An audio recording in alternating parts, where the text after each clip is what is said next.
Mr. Trump expected to make his VP announcement within the next 48 hours, we're told.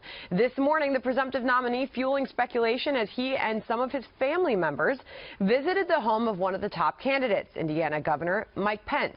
Pence appearing with Trump at a rally near Indianapolis last night, where the governor praised Trump and slammed Hillary Clinton. The other top VP contenders said to include New Jersey Governor Christie, who reportedly met with Trump's family yesterday, and former House Speaker Newt Gingrich, who Trump is meeting with as we speak. Last night, Trump telling Bill O'Reilly he's narrowed his list to 5 candidates, but saying he's not trying to build suspense. Watch.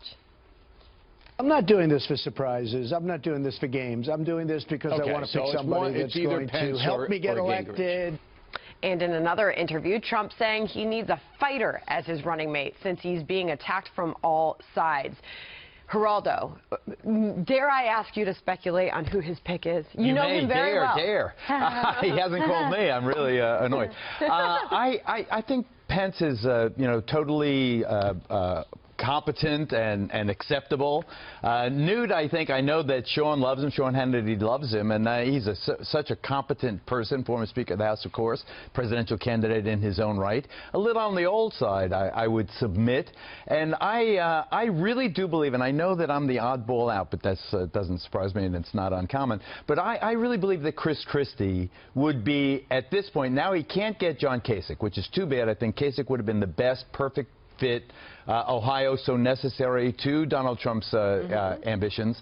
Kasich has been so nasty, though, to Trump and so firm that he's not going to be part of the ticket. I think Christie, the way he decimated Marco Rubio in the debates, I think he would wipe out any prospective Democratic vice presidential candidate in any head-to-head debate. He's a fighter, and Trump says he's being attacked by all sides. I can't think of anyone more competent in a street rumble, assuming that he is not an unindicted co-conspirator in Bridgegate. All right, so, Megan, I spoke with Newt Gingrich, former speaker, yesterday afternoon, and I said, well, he said he's totally up for the job still. He would accept it if offered. But I said, what do you think is the most important thing for Donald Trump, knowing him as well as you do? He said, one, that it's somebody capable of being president. 2, that they need to have good chemistry.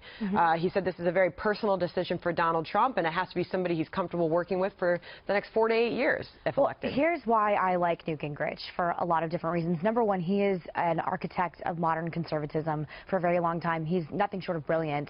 And on top of everything else, he will call Donald Trump out on some of his incendiary language, which is something Donald Trump really needs. He needs to understand how establishment Republicans and people more traditional Republicans feel going forward. And I actually think he's the best pick. He stood up for your father early on in the race. Also against the Hispanic judge when those comments were made. And I actually think that Newt Gingrich could be a conscience for Donald Trump, which would ease a lot of concerns for people like me.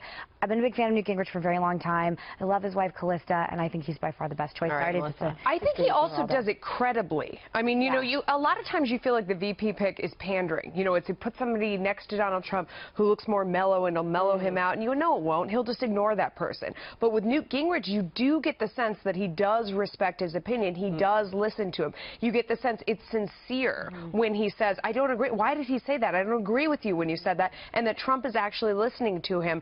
You know, they say about Mike Pence that that's somebody who's a conservative and it would make conservatives feel better. You only feel better if you believe Trump is truly listening to the person. Otherwise, it's just a pander to that group. And I agree with you. I think with Newt, it looks like, you know, he would actually take that advice and listen. And so when we heard that he met with Mike Pence's family, we said, well, this must be a done deal. But then we learned that he met with Christie and his family, and now he's meeting with Newt Gingrich. I think reading the tea leaves should only really be about one thing. You know, when he makes his announcement, we'll be listening and watching, and that's really what counts. I mean, I think however he gets together with these people up front is just what he does. It's kind of a course. We'll see Hillary Clinton do it on her side as well.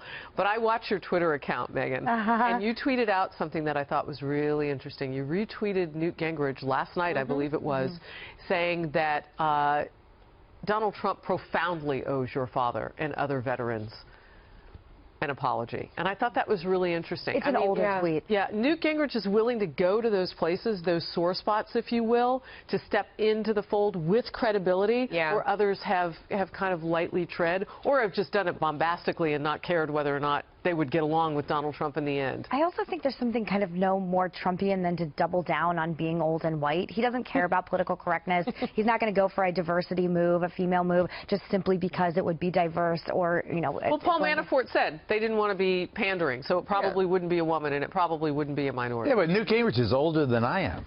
I mean, I'm just saying. And look at you. Chris Christie is the kind of guy. I understand that it is doubling down. I mean, it's not two old white guys. It's Chris Christie is a flamboyant, street-fighting, sharp-elbowed guy. Do you think? What's that? Chris Christie and Donald Trump. What do you think? Oh, are they too white? Is that what you No, too much alike. No, their personalities too much alike. Alike white. But Newt also has a history of going after the Clintons for a really long time, and I think Chris Christie, unfortunately, is so dredged up in scandal. His popularity numbers are at an all-time low in New Jersey. But he has been slogging his way through Bridgegate, and when I said just at the end of my remarks to Sandra earlier that this assumes that he is not an unindicted co-conspirator. Remember, they've gone to great legal gymnastics to keep private who the unindicted co-conspirators are in Bridgegate. All right, well, we want to get to the other side. Says it's not him. If it's not him, then I think he's the guy.